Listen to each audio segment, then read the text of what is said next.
What's going on, y'all? What's going on? Come on in. Come on in.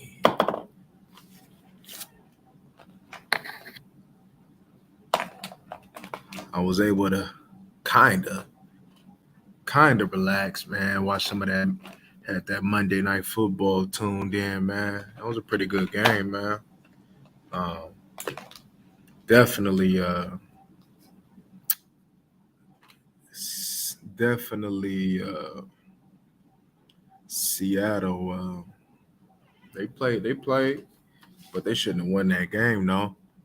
I know that. Let me see.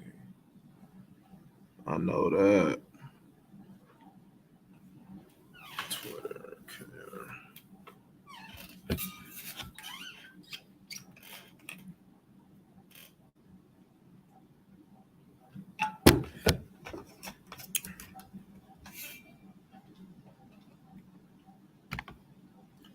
You know,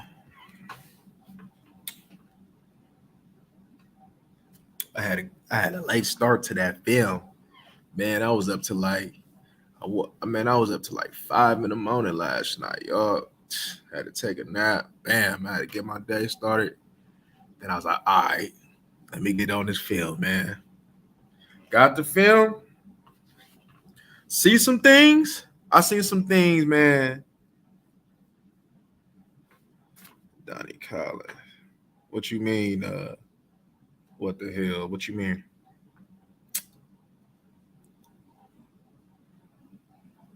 What's going on? What's going on, family?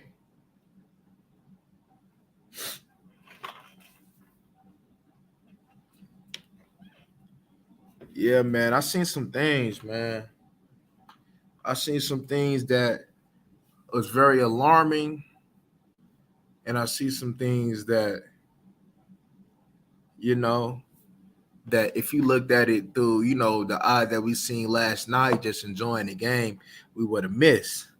But when I was able to break it down, right, uh, I was able to come away with some things that might shock y'all. It might, or it might not. Just depends on y'all, I guess, the individual.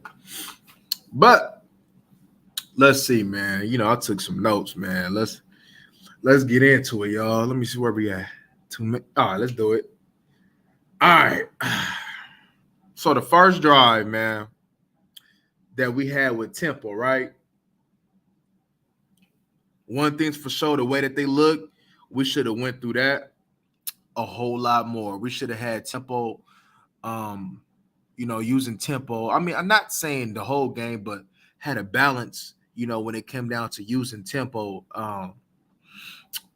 throughout that game in spurts, man. We should have used that. I don't think that we took advantage of that, man, because when we had tempo and we had like a rhythm, that's when we had a rhythm with the offense, completed a couple passes when we kind of sped it up. But when we was kind of moving slow, the rhythm wasn't there, y'all. That's one thing I did pay attention to.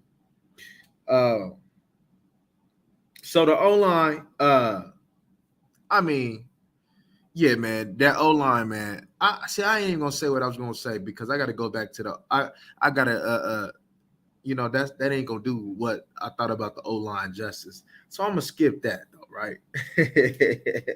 All right, so look. So let's go to this though, right? Because I was kind of writing notes by quarter, y'all. So excuse me, sometimes I go back and say things, maybe a little bit more depth later on, and I might have covered on things a little shallow because I was kind of writing as I went. But so one thing's for sure, right? Our complementary receivers, right? Such as Noah and company, right? They will struggle with separation, right? Um, although things will get better when Gallup comes, you got a lot of receivers right now that will struggle with separation. What's going on, Teflon? You definitely will have a lot of things. You definitely gonna have a lot of this year. You're gonna need Gallup and CD to make a lot more contested catches. A lot more contested catches, y'all. Um, because one thing's for sure, especially as the game went on, like we discussed yesterday, they didn't respect us, man. They didn't respect that we had a threat downfield. They didn't respect, man. They was manning us up with Jamel Dean and Carlton Davis, y'all, and and we just struggled to get separation. Now that comes with the inexperience. Um, see, look, um, when it comes down to right, we have is inexperience. First game, I'm not going. Look, do they deserve to get crucified? Yes, but do I understand why things happened the way it did? Yes, and it has a lot to do with how we came in the off season to prepare for this moment, y'all. We thought that we can go in with CD and Schultz pretty much and with a running game and thought that we can go out there with inexperienced wide receivers against a championship caliber defense, a defense that won a championship, and thought that we were going to prosper. Yeah, that wasn't going to work, y'all. That was not going to work, y'all. Uh, shout out to our kicker, man. Kicker. Hey, look, I'm gonna give our kicker some shout out, man. Hey, he kicked the game, man. Shout out to Anger too. Anger kicked the hell of a game as well. And we're gonna need Anger. One thing's for sure. Bringing Anger back, y'all. That's underrated, especially now. How we gonna have to flip field position a lot? Yeah. Them kickers is definitely gonna be playing a role. Definitely gonna be playing a role. We're gonna keep that aggressive nature on special teams, y'all. So that's good. Sometimes it happens. Like I said, you might get that running in the kicker that we had, though. But hey, it is what it is. Because if our special teams continue to make plays like they did last year, I'm with it. But this year, we need some. We gonna need Lucky right here, man, to return some kicks, y'all. We definitely gonna need him to help flip that field position, whether it's on punt or kick. Definitely gonna need that. Give me a second, y'all. Give me 1 second. Give me 1 second. Let me send this text off real quick. Let them know I'm on live.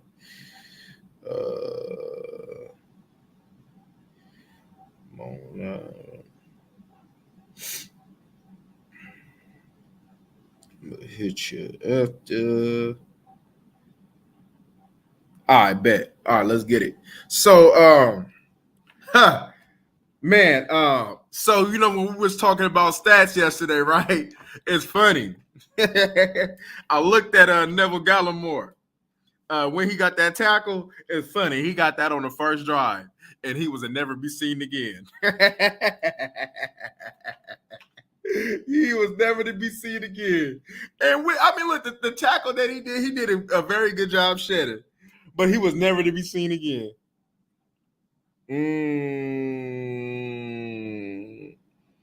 Yeah. Yeah, I definitely enjoy watching that game. It's possible. It's possible. It's possible. They say Judy is supposed to be a cold route runner. A cold route runner. I ain't seen the coldness when it came down to route running yet in the NFL though. But because just because you ran something, you know what I mean. Sometimes what you did in college don't translate to the NFL. I'm not saying it's not a all the time exception, but sometimes it don't translate.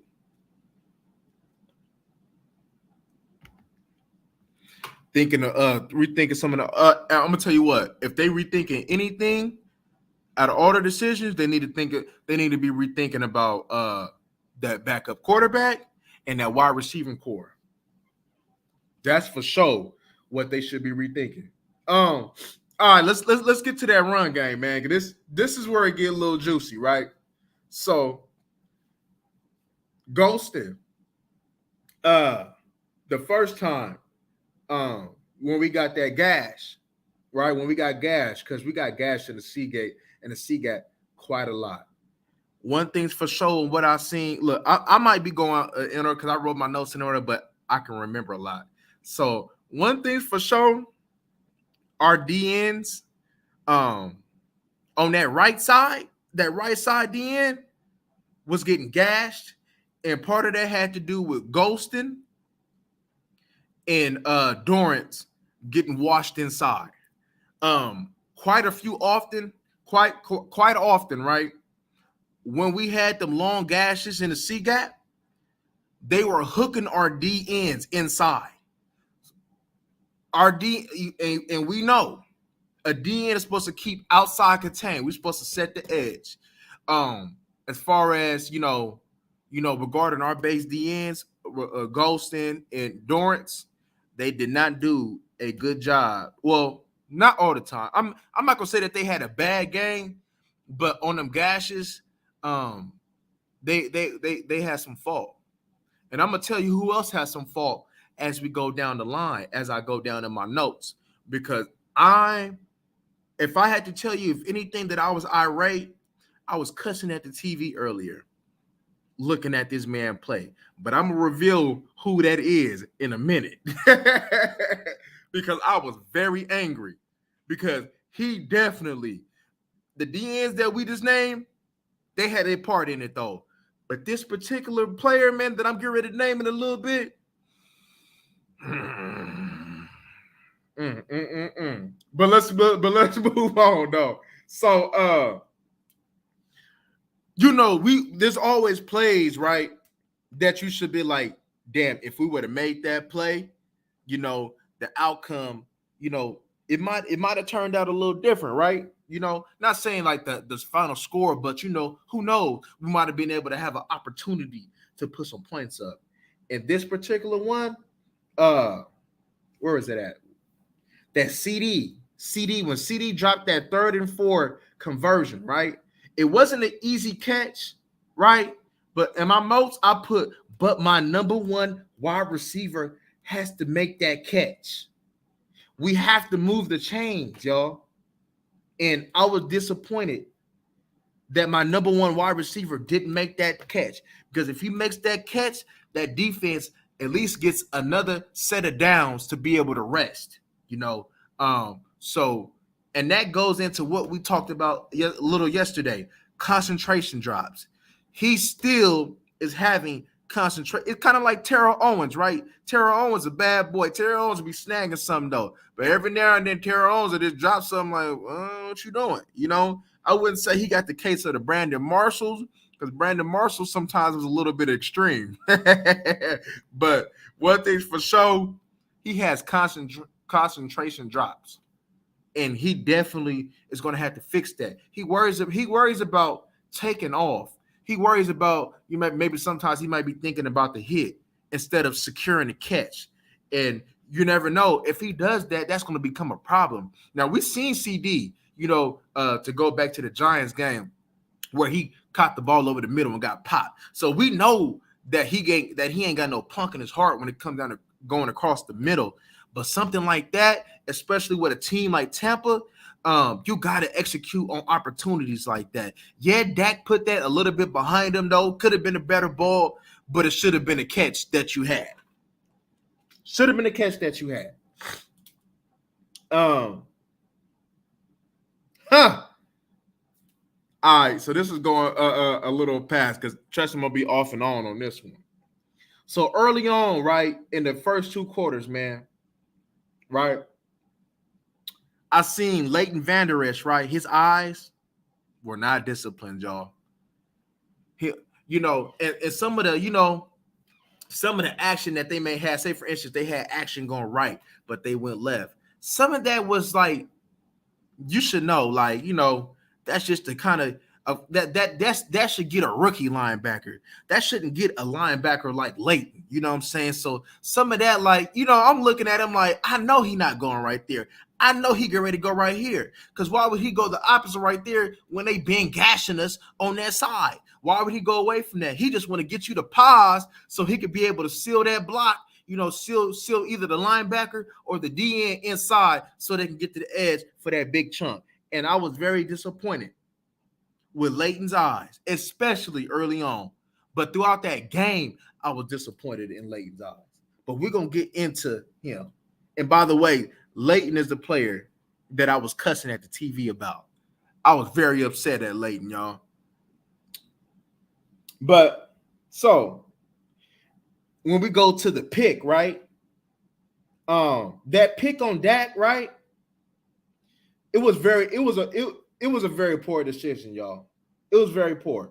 And he had enough protection, y'all, where he could have threw that ball away, and lived to see another day. But I think what Dak's thinking was, all right, we haven't did nothing on offense all game. So I need to make some type of play to keep these chains moving. I'm pretty sure that was his thinking. So therefore, that called for him to force that throw, because there's no way Dak should have throws that to force that throw. But hey, if he want to adopt the gunslinger mentality, I'm for it though. But come on now, that was just a little bit too much. But if you want to adopt the gunslinger mentality when he come back, I'm with it. I'm for it. So, but yeah, man, that was very poor and that was very unnecessary, y'all. That was unnecessary turnover, right?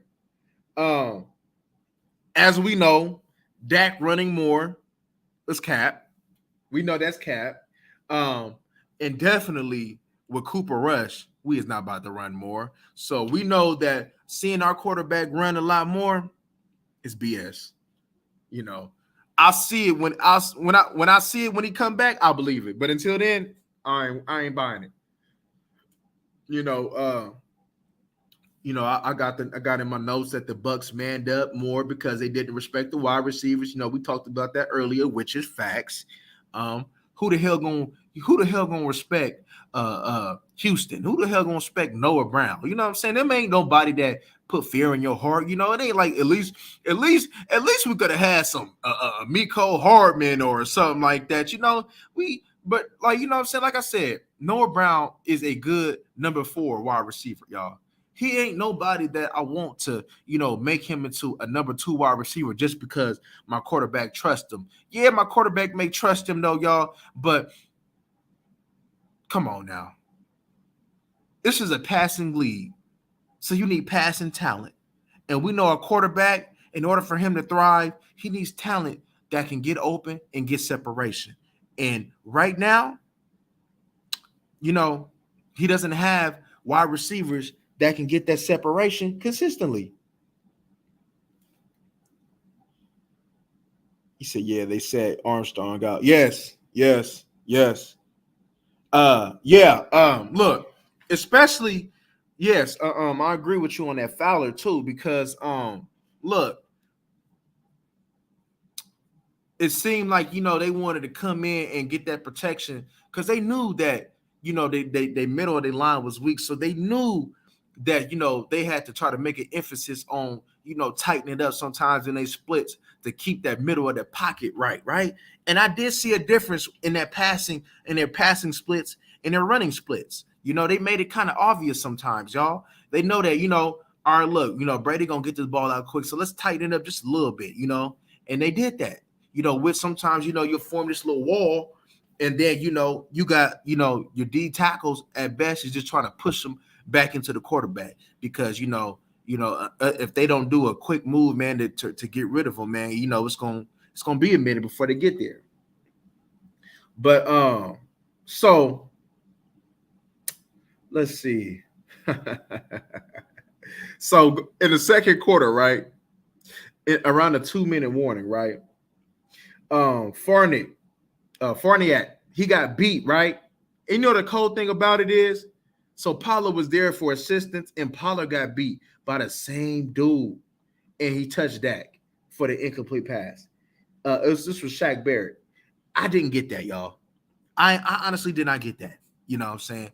Tony Pollard, right, is responsible for a few of your quarterback hits, y'all. Yeah, it wasn't. When you look at it, it wasn't the old. Like, look, I ain't saying the O-line had no responsibility of the pressure though, but some of them hits that Dak was taking was because of Tony Pollard. It was his fault. You see a big difference. It's night and day when Zeke is in pass protection and Tony Pollard is in pass protection. And if Tony Pollard want to be on the field, Tony Pollard need to man up and go ahead and put his body on the line.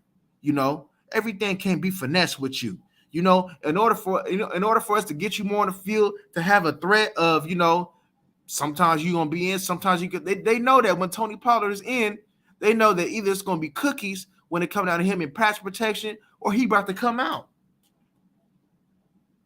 With Zeke, you don't know. Zeke is all purpose. He do it all. But so let me tell you another thing, right? That upsetted me, right?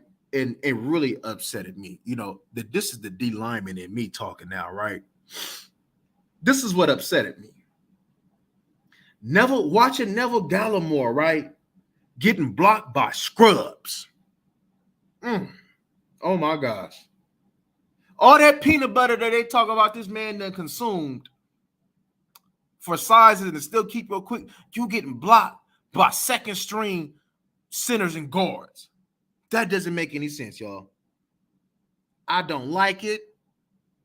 Out of all the D tackles, I was disappointed in him. And we're gonna get on some of them D tackles too, because I definitely want to get some shout outs in a minute.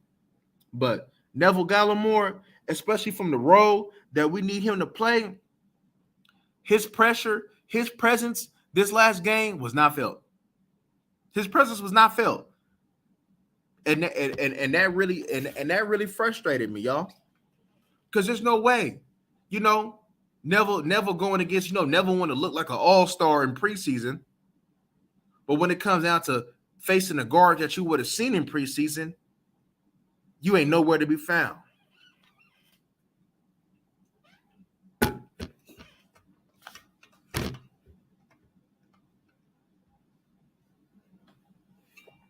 So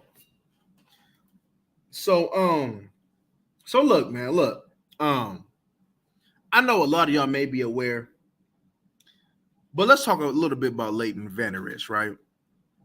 Leighton Vander Esch is a run and hit type of player, y'all. And the physicality is just not there with him, y'all. It's not. Maybe when they feel comfortable, maybe Harper can end up being that guy to, come and maybe sometimes on first and second downs to be able to stop that run. Because one thing's for sure, how big Leighton is soft.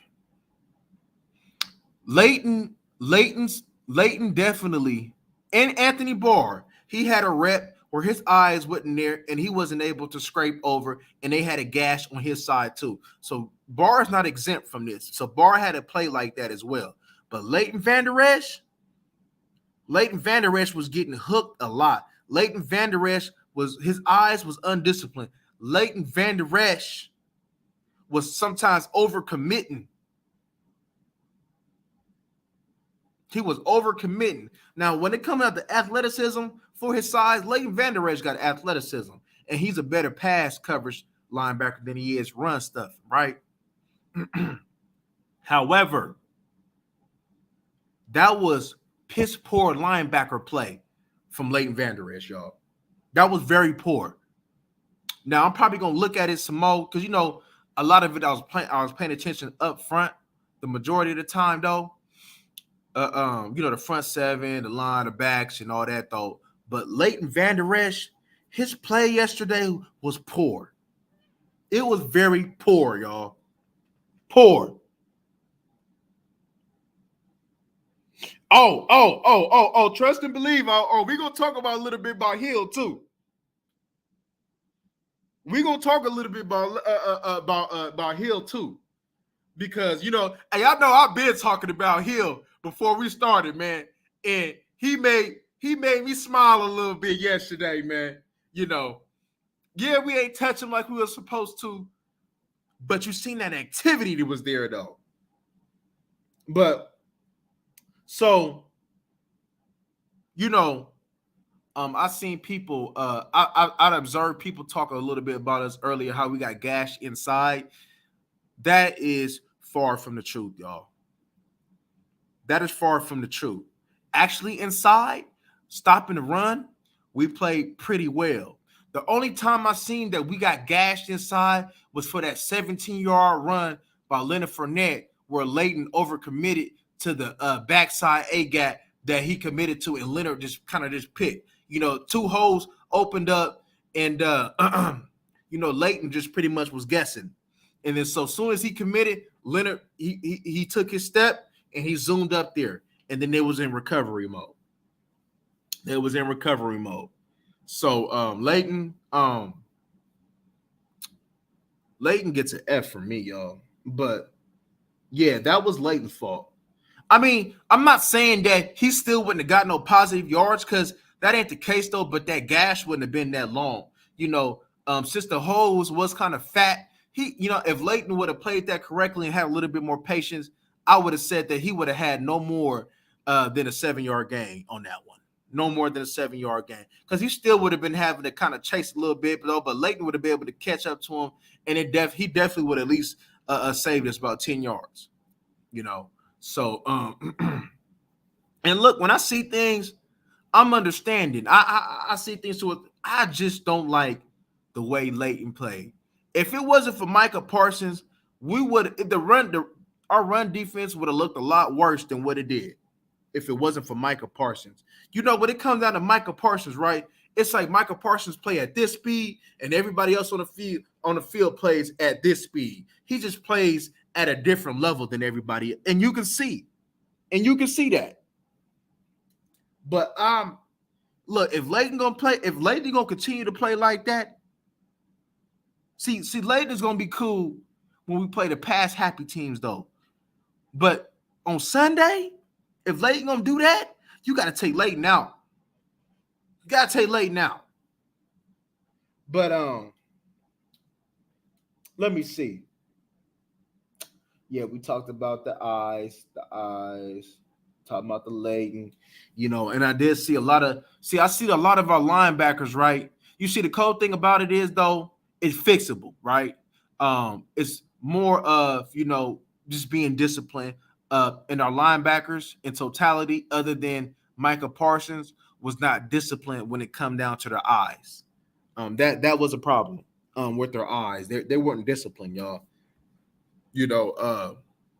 Especially when it came down to them little outside runs with Julio and things of that nature. It just was a discipline with their eyes type of thing, y'all. And that's something that you can correct. But then, if you're getting gashed, you thinking, oh, is he going this way? But then at the same time, right, it wasn't no mystery, because the majority of their runs came on one side. So it wasn't like you knew that they was going to, run on the opposite side and have a balance. The majority of their runs that they gashed us in, especially when they gashed us in, came on one side. And it came on the same side. They kept hitting you. And there's no way, right, that you should be getting sealed all the time. We was getting sealed a lot, right? I see our DNs sometimes I've seen Dorrance getting washed down the field, down the line of scrimmage. I seen Leighton, I seen him getting shielded inside when it was time for him to scrape. I seen Leighton react late on some of them outside gashes. Man, I seen there was one time, man, Curse was supposed to have outside contained, but Curse got hemmed inside. Y'all do know that Cincinnati Bengals is going to test that same C gap on Sunday. They're not gonna run inside, but they're gonna test us in that C gap, y'all. So, and if we don't correct that, it's gonna be the same thing. But however, Joe Mixon is a home run hitter, right? So instead of maybe the little 15-yard gash, it might turn into a 25 or 45-yard run, because of the speed factor, And you got to be disciplined. Yeah, and I'm glad that, one thing's for sure, one thing I did see is we did run to the ball, though. I seen Dorrance, though. Shout out. Even though I crucify you, Dorrance, I did see you hustling. You did make some hustle plays, though. So shout out to you for that. But, one thing's for sure, if you're going to be that base end, because one thing's for sure, right? Tom Brady knew better to run at DeMarcus Lawrence, y'all. He knew better. You know what I'm saying? So that's why everything came from the opposite side. And that's why it's so important for our base ends to play like base ends, y'all. So if we're not going to do that, then we might as well just put Fowler and just have him go upfield. If our base ends is not going to hold down the fort when it comes down to having outside contain, we might as well just have Fowler just go upfield and just go get it. And well, we'll talk about it later on. I was going to tell y'all Lyle Collins look like some food, y'all. He look like some food, he look like some lunch meat, you know what I'm saying? But all right. So, for the minimum pressure though that we did have, your back end did play solid. Your back end played good, y'all. Yeah, we gave it that little chunk to Julio with AB, and but you take away that chunk, Julio did nothing. You take away that touchdown, it just is what it was with Mike Evans, though, Yeah, Diggs got beat. Hey, but that was a hell of a catch, though. But for the most part, though, y'all, your back end played pretty good, y'all. Especially for them not really getting no pressure other than, Michael Parsons and maybe sometimes inside. They played a damn good job, y'all. They did a damn good job. So that's for sure.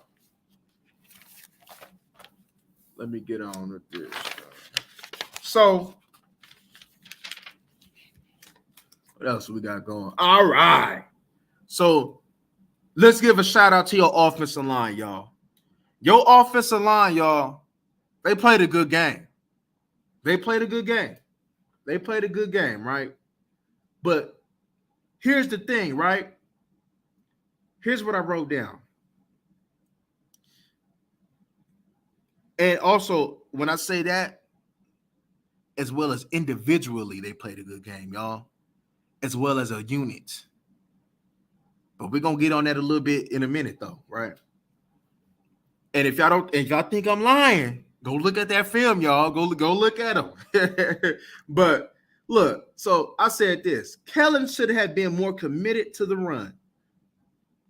The reason the game looked the way that it did, it was because one, Kellen didn't call a good game, and he wasn't committed to anything during the game, right?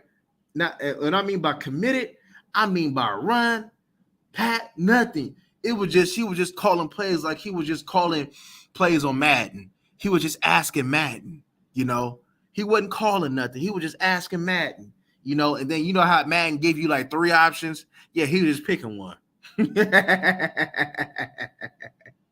But so since your wide receivers, right, is gonna have a hard time getting separation, he needs to be able to have the brain power to scheme them open, or understand what the team's identity is, what needs to be on offense, y'all. And the identity that our team needs to have on his offense is running the goddamn ball. Zeke had 5 yards of carry, y'all. And his carries were positive yards. He was getting positive yards pretty much every carry, y'all. He was really running that ball. Zeke really played good ball. And there's no reason why you shouldn't have force-fed Zeke. Zeke should have had 20-plus carries this game. It's one thing, right? Last year, we didn't run the ball enough. And it's one thing to have some success, especially early on, running the ball and then go away from it. That doesn't make any sense to me, y'all. It doesn't. You have 5 yards of carry and you still get away from running the ball? Come on, man. Come on. But so also, man, I wanted to point out that Dak did miss a couple throws, including the one that we talked about, to move the chains at key times. And I was also talking about there was one to Noah that he missed. I believe it was a 3rd and 8, 3rd and 7. When he was on a run, he missed that play. That was an easy. I'm not gonna say it was an easy throw because I'm not a quarterback, especially in that pressure situation, though. But knowing the talent level of Dak and how he has made tougher throws than that should have been the throw that Dak made, and he didn't make that throw. And you never know. We could have caught a rhythm with him converting that throw to Noah in the second half, but he didn't do it. Let's see what else we got. Let's see. So I'm gonna tell you, I'm gonna get some criticism for Micah, but it really ain't criticism. So he's so cold. So you remember that one play, right? Where Micah, I think the running back, the rookie running back, the speedy one, right? Where he had converted a third down play in the second half, right? I think it was like 3rd and 3, right? Micah, Micah took a false step and he still almost made the play because he was hustling. So I can't really get on him because you made a hustle play, right? But you still took a false step.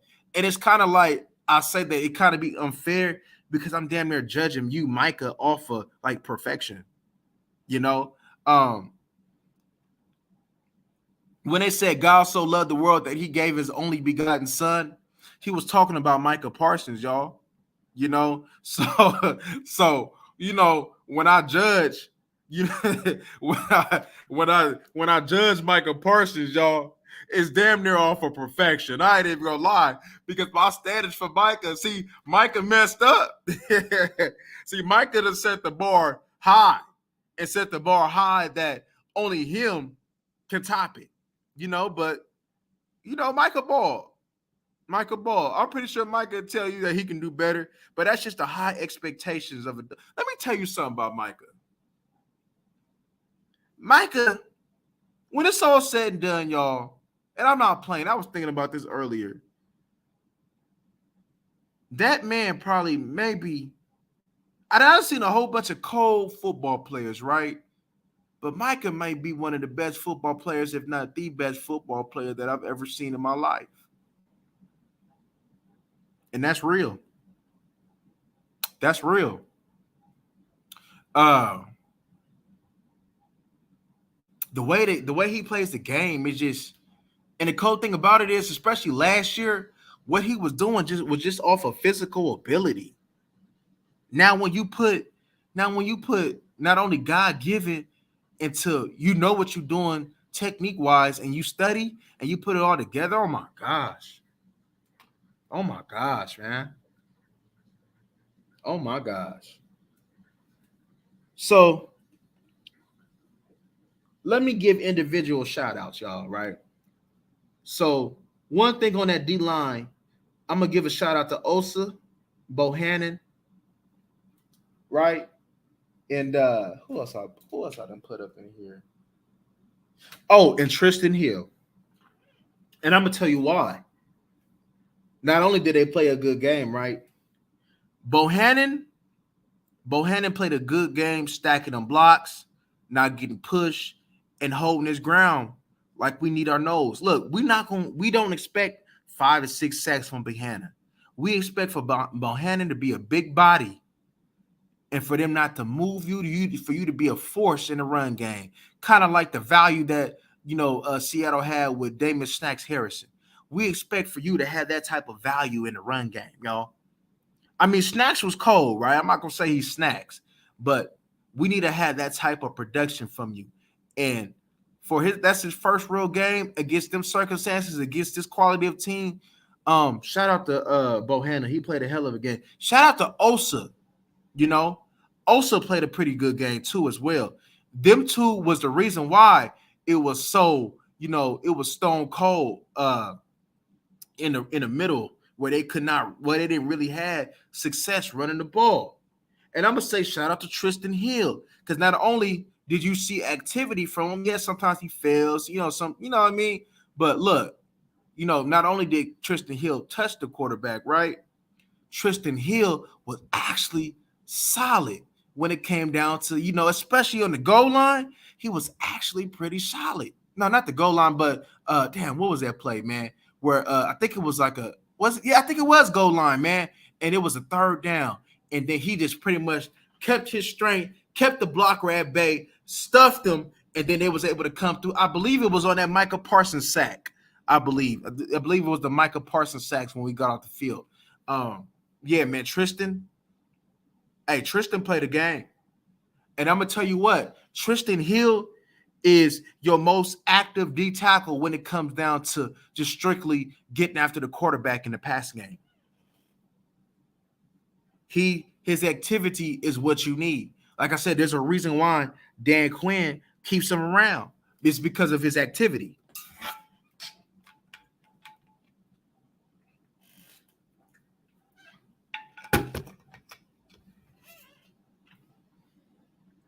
Let's see. What else we got? D-Law. D-Law looked active. Yeah, he didn't, you know what I mean? We were looking at stats though, but D-Law looked active. D-Law looked leaner, and D-Law definitely looked quicker. You know, D-Law had a, you know, D-Law, even though you probably didn't hear his name like that, D-Law had a presence out there. You know, just as D-Law's presence out there alone intimidates other people. They know that you're not about to run at D-Law. They know that you keep playing around. Your tackle gonna be full. He gonna get to the quarterback, and for him looking leaner and that activity that he has is gonna do nothing but be an asset to this team, y'all. Real talk, real talk, real talk. Let's see. Who is it? Oh yeah, we talked about Leighton playing poor. We talked about that play that Anthony Barr had. Let me see. All right.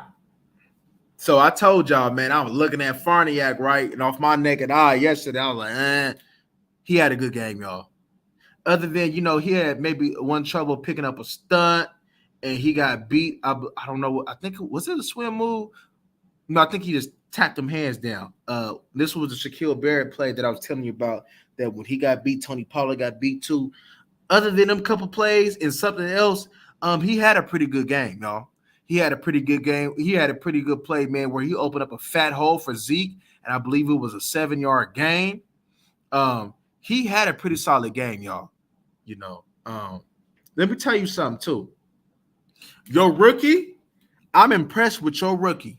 For that man not to get no type of snaps, really, at left tackle, and for him to just be put there, your rookie left tackle right now doesn't need any help, y'all.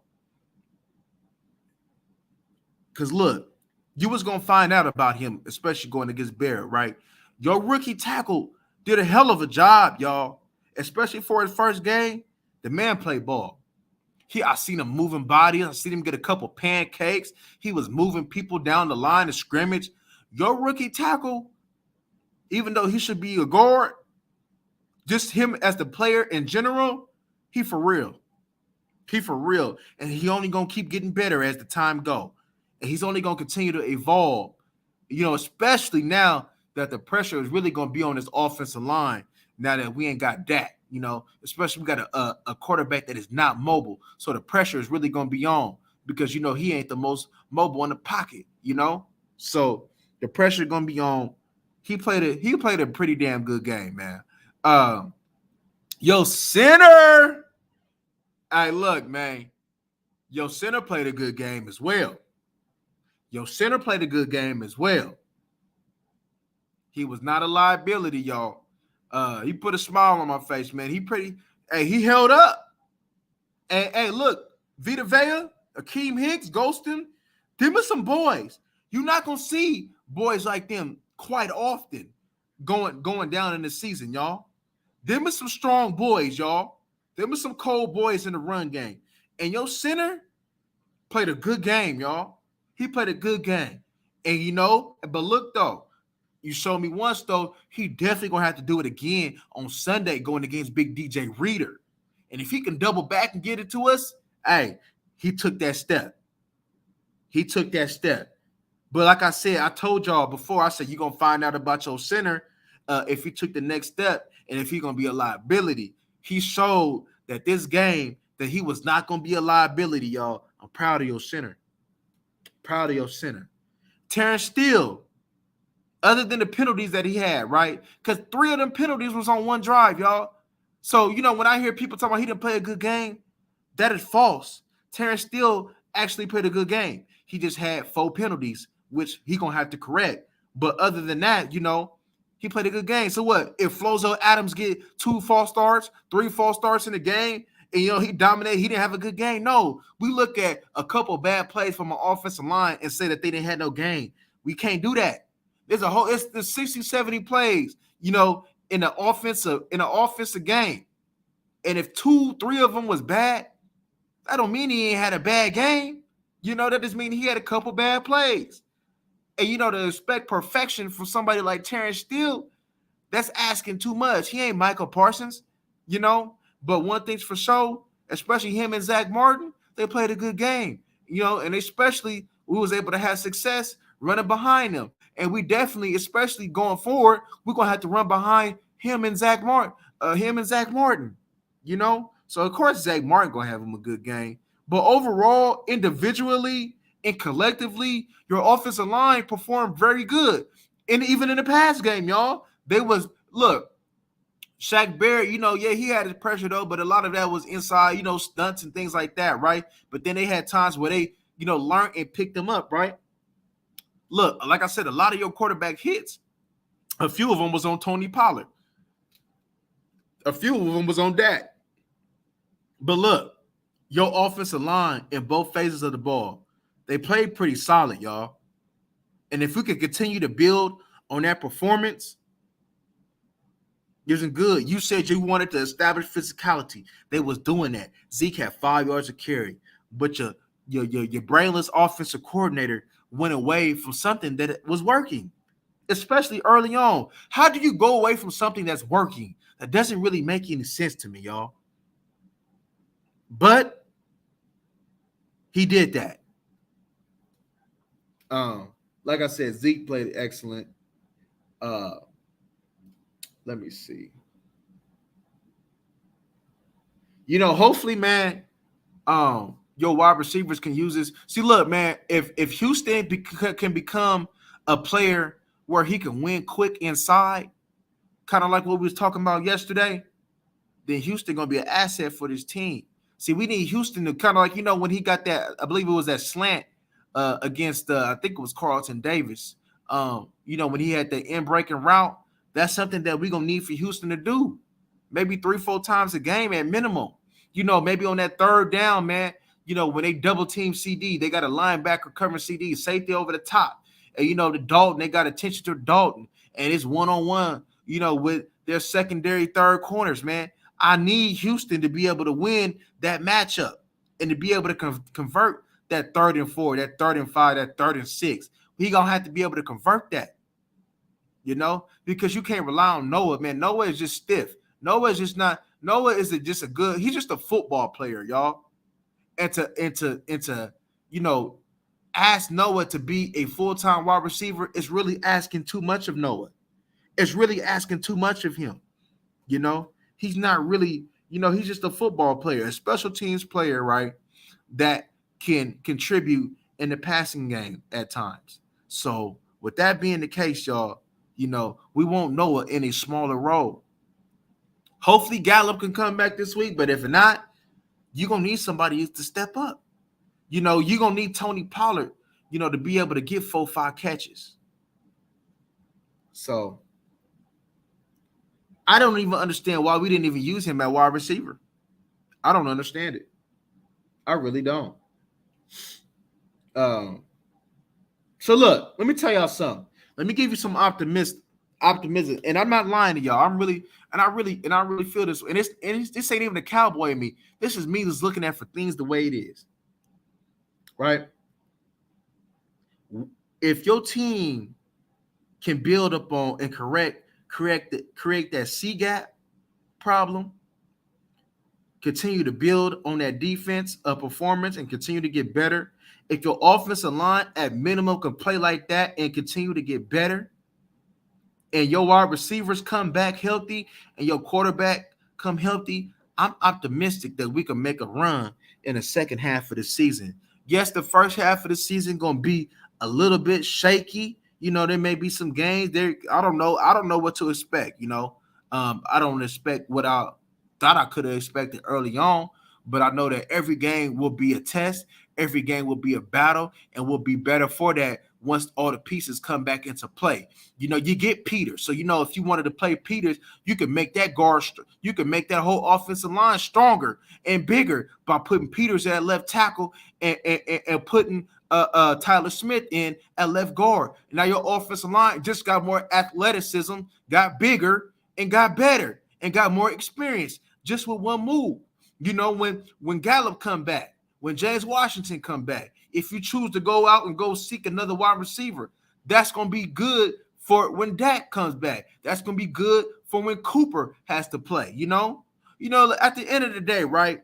We can say what we want, but when people talk about we set Dak up for failure, especially looking at that game, we kind of did set Dak up for failure, We know Dak need weapons to be able to thrive. We know Dak needs somebody like Amari Cooper, a Cole Beasley, a CeeDee Lamb, a Dez Bryant, a Jason Witten to be able to get open, especially when we need you to get open. When he needed on the money downs, he didn't have his money player.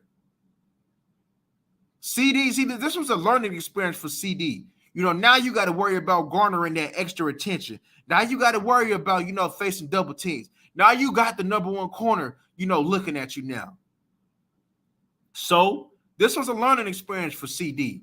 So now we need CD to build up on that. We need CD maybe one game, to go get 10 to 12 catches because he just had an out-of-body experience because we needed to rely on him and he wanted to carry us on his shoulders to be able to make a play to get us a win. We're going to need Micah Parsons, to maybe come through and just have him a wrecking game, even more than what he did against Tampa, just to carry us to get a win that that's so desperately needed. We need our great players to be great. And the time is now, especially with Dak Prescott being gone. Do I have faith that we can do it? Yes, because when there's a Micah Parsons, there's a way. The only thing that can really hold us back, man, is your stupid offensive coordinator who don't know how to scheme and get people open. I'm looking at, man, what's so pissed me off, though, about Monday Night Football, y'all? When I'm looking at Geno Smith complete passes, though. You trying to tell me that they offense? Come on, man. Geno Smith out here completing passes. Charles Cross was getting beat. Geno was running. How Geno? Come on, did Geno got more carries than your quarterback? Geno was running. They had some breakdowns though, but Geno played the game. And that Seattle offense is definitely not better than our offense. I don't care what nobody say. We got the talent, so we need to get it done. Yeah, you got supporting cast wide receivers into a starting role. Yeah, that's crazy, and that shouldn't be done like that, right? But when Gallup come back and you don't see no type of improvement from your supporting cast, then you're gonna have to go get you another wide receiver, y'all. You're gonna have to. I really think they need to go get one with Gallup coming back or not. I don't care if James Washington coming back. I honestly think that do we really want to trust Simi Fehoko? You could tell that Simi Fehoko, the moment was kind of big for him, y'all. That catch on that sideline, I felt he should have brought that in. Where was Turpin? Noah Brown did what Noah Brown always do, but that ain't enough. Houston, you made a catch or two, but that ain't enough. We need more. We need somebody other than CeeDee Lamb on the opposite side, other than Dalton Schultz, to step up. So who gonna step up? And if can't nobody step up, you gonna have to go get somebody who will step up, who will be a presence.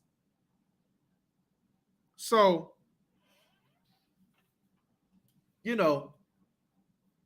we just got to get through the rock. It's gonna be rocky, y'all. We just gonna have to get through it, though. I'm gonna tell you what. I done seen a whole bunch of teams win in messed up circumstances. Man, when people talk about our defensive line is small, man, that's an excuse. Let me tell y'all something, man. I played nose guard a lot in my football career, and I was very small for a nose guard, right? Did nobody run on me? Because I got heart. And I say this to say this. Have some heart. Is you really small? You got Oso in there. You got Gallimore in there. You got Bohannon in there. You probably need to put Ridgeway. That's not small inside, y'all. DeMarcus Lawrence is not small for an end, y'all. Dorrance got good size for an end, y'all. We don't run a 3-4 scheme. So we don't need Akeem Hicks, Golston, and Vita Vea to be that chunky big, you know? We have a scheme where we got to hustle and run to the ball. And we would love that our D tackles, the middle of our defense, to have size, to be able to stuck the inside where our ends can get upfield. And that's how we are built.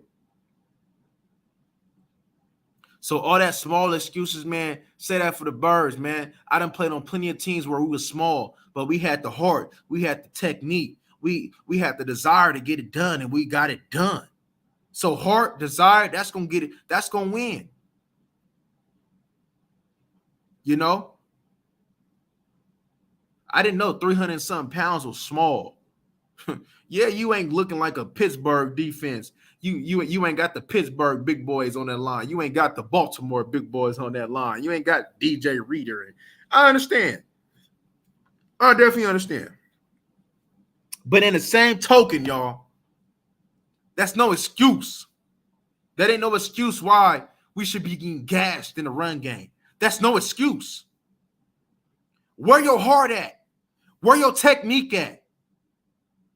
Where your desire at? You don't take it offensive that they punking you, that they keep putting you inside, they keep hooking you. You don't find that you don't find that disrespectful? Come on. What's going on, T-Dub?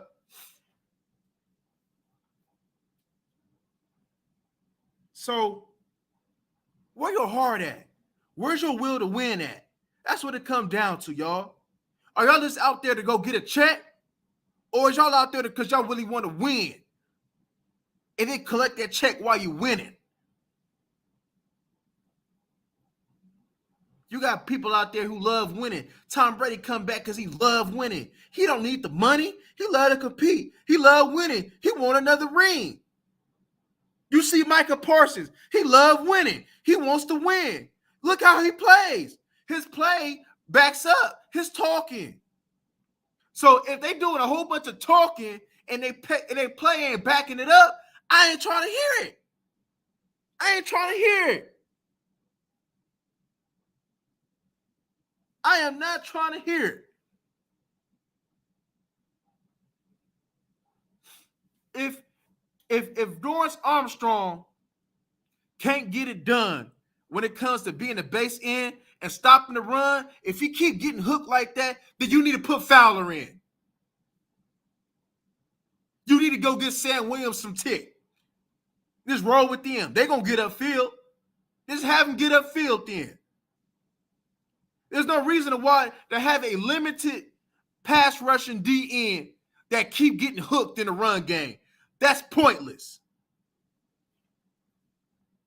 Ghosting, I know you got bigger.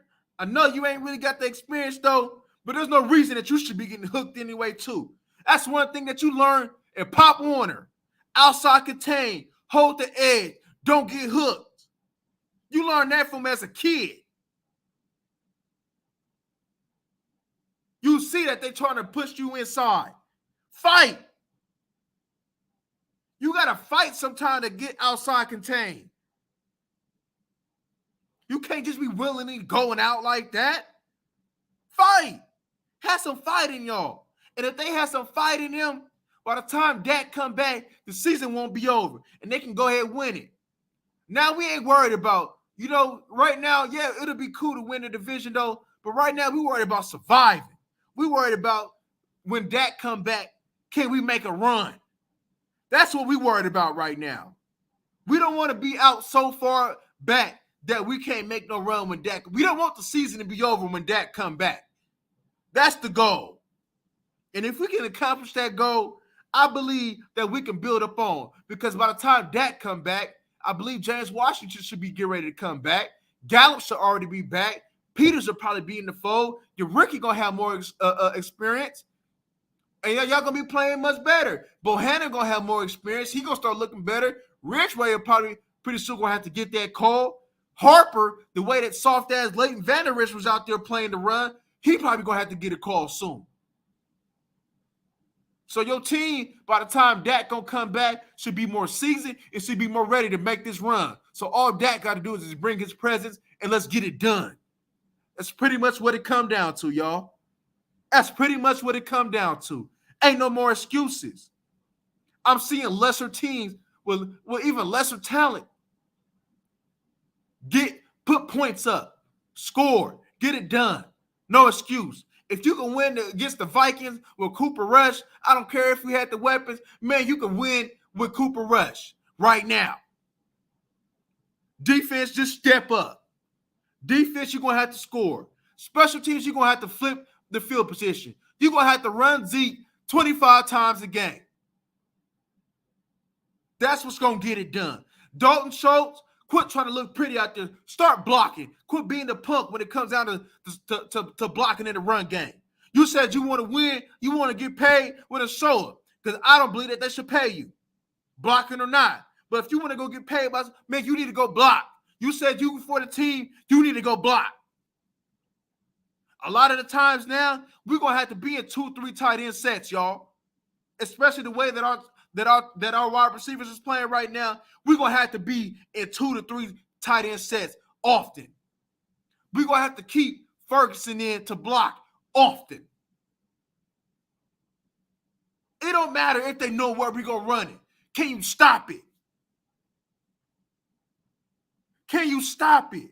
If you can't stop it, it don't matter if you know. We could be running 32 dive 10 times. If you can't stop it, it don't matter. Stop it.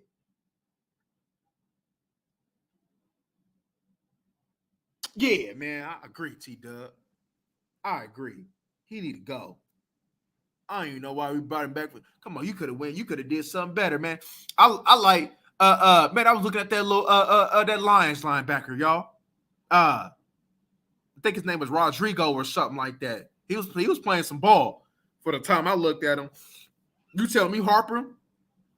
Do y'all see the difference though when Harper attacked the fullback, when he attacks the run, when he takes on the block? You feel that shock, that pop. With Leighton, he just gonna meow.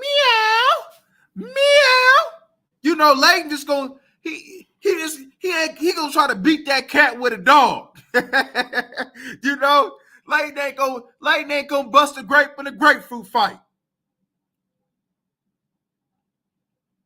Man, if we're gonna stop the run, they're gonna put you a real linebacker back there that's gonna stop the run. And that's Harper. I don't care if you're a rookie or not. I'd rather live with a rookie mistake than I know he gonna come up there with force and go pop something. If you want to run and hit linebacker, then go ahead and roll with Cox. Because Cox is more athletic than Leighton Vander Esch. He can cover better than Leighton Vander Esch. When you got carry them running backs, I'd rather have Cox. I know that Cox is gonna run down that. It's gonna hustle. I know he gonna at least have more effort to fight over that wash. I'd rather roll with the young linebackers.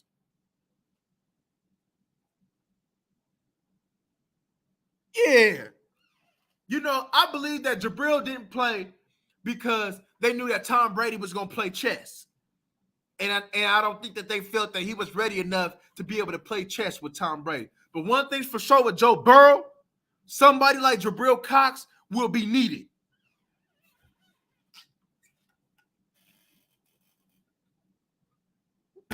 If you're going to continue to play like that, then put Gifford in.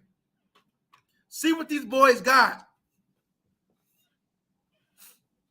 We're going to have to accept the fact that Leighton just was a waste of a first-round pick. It just didn't pan out. I personally wanted Rashaan Evans, the one that went to Tennessee. I wanted a real hitting linebacker. I understand that the game was going towards, linebackers that can cover though, but I still believe in linebackers that's going to come up and hit. And evidently, we're missing that. Because Michael Parsons is not a traditional linebacker. He can play it because he's just a great athlete. But when it comes down to that, you want Michael Parsons everywhere. So if Micah Parsons is going to be everywhere, then where your linebackers at? Who going to be real linebackers? I hope Damon Clark come back because I like Damon Clark. I like Damon Clark. Damon Clark can play. So if it just comes to the fact that we're going to have two LSU linebackers back there, then so be it. Let's do it. You know, Harper made the team for a reason. And if Leighton can't get no act right, just sit him down.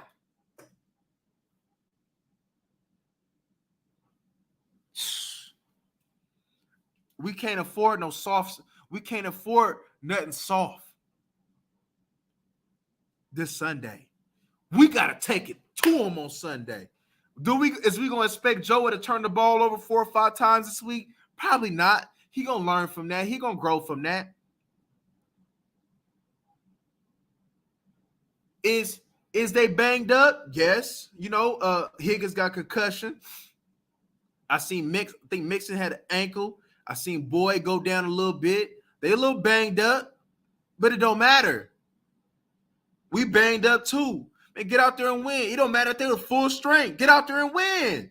Get out there and play football. Well, you just have fun, play football, play physical, play free, do your job. Your chances of winning are very high. So let's go win, y'all. I see optimism. Your O-line didn't play bad. Your interior defense played good. All that small talk ain't Osa, Bohannon, and Tristan Hill had a good game. All that talk about being small. And they didn't run inside on us. All that talk about us being small. Where did they run at? In the C gaps.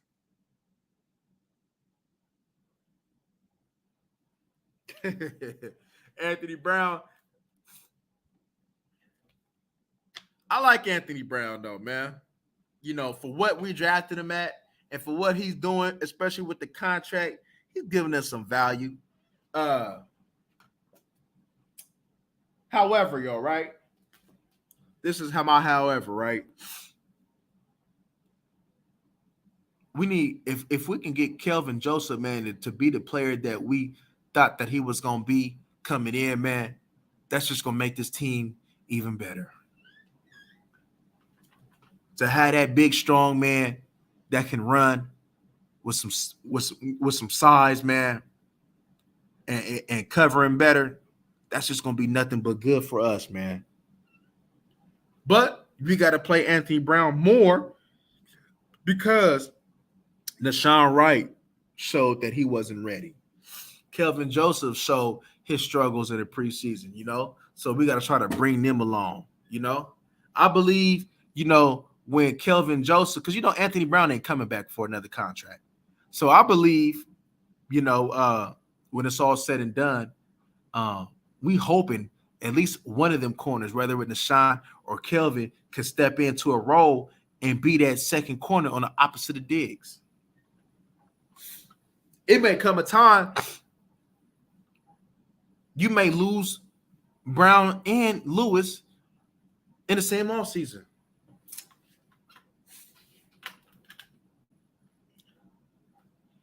They're trying to avoid the press by playing Joseph more. Yeah. Oh, we seen it in him. Yeah, for sure, T. Facts. That's what I said the same thing earlier, man. I said to T, man, I believe that he was going through things mentally that, you know, with that situation, I think the hood was in his ear. You know, I think, you know, he had a lot of distraction going on from that incident, you know, from the hood. So therefore, it was kind of bothering him where he couldn't just focus on football. It seemed to me that he was a little off, like his focus wasn't there, you know. So I believe that, you know, if he's able to, you know, distance himself from the individuals that's in his ear because of the incident, you know, or family in general, I believe when he can get back to the football, he gonna get back to the dog that we know that man can be. So I agree with you on that one, T. I agree with you on that one, T.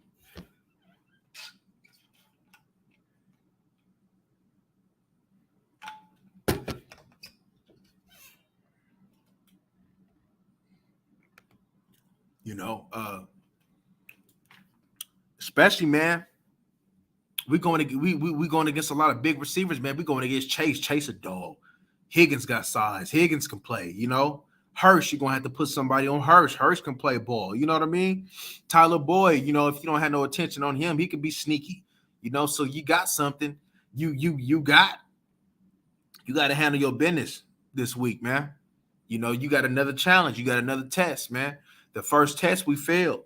The second test, man. You know, the good thing about it is, man, you know, we may have lost that little battle, man, but that war, man, that war is getting to the playoffs, you know. So we got many, you know, we got 16 more games left, y'all. That's just one game, you know. Probably after tomorrow, we moving on to Cincinnati. We ready to scout Cincinnati.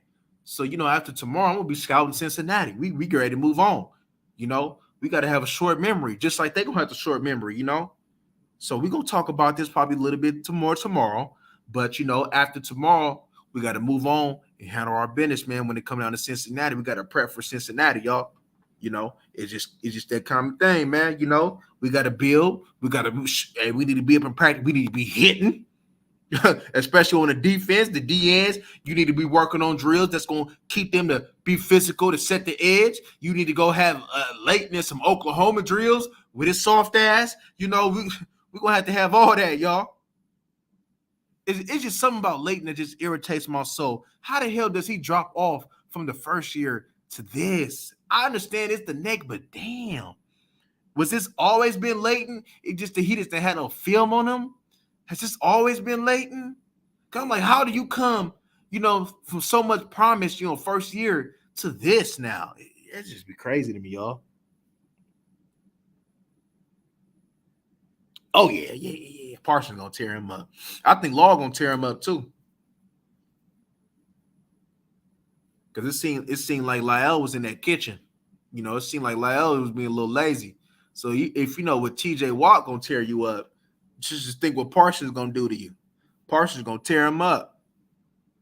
He gonna tear him up, man. He gonna tear him up. He gonna tear him up. But yeah, man. Hey, I appreciate y'all for coming in, man. Please hit the like button for me, y'all, on your way out. And you know, I'll see y'all. Well, I don't know if I'm gonna go live. I'll probably go live tomorrow. I'll probably figure something out. Or even if I don't go live, something gonna come. You know, this is it. You know what I mean? It's football, man. So you know, something gonna come. So something gonna come. But I appreciate y'all for coming in. Appreciate the support, y'all. Everything that y'all do, you know, comment, like everything, man. I appreciate y'all, man. Until next time, y'all.